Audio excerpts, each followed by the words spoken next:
ಯಾರಿವಳು ಯಾರಿವಳು ಸೂಜಿ ಮಲ್ಲಿ ಕಣ್ಣವಳು, ರಾಮನಳ್ಳಿ ತೋಟದಲ್ಲಿ ಕಮ್ಮನೆಂದು ಅರಳಿದಳು. ಮಾತಿನಲ್ಲಿ ಹೇಳಿದರೆ ತಾಳಕ್ಕೆ ಸಿಗದು, ಹಾಡಲಿ ಕೇಳು ಅಂದದ ಸಾಲು.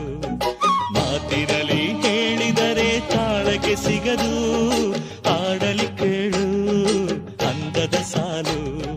ಯಾರಿವಳು ಯಾರಿವಳು ಸೂಜಿ ಮಲ್ಲಿ ಕಣ್ಣವಳು,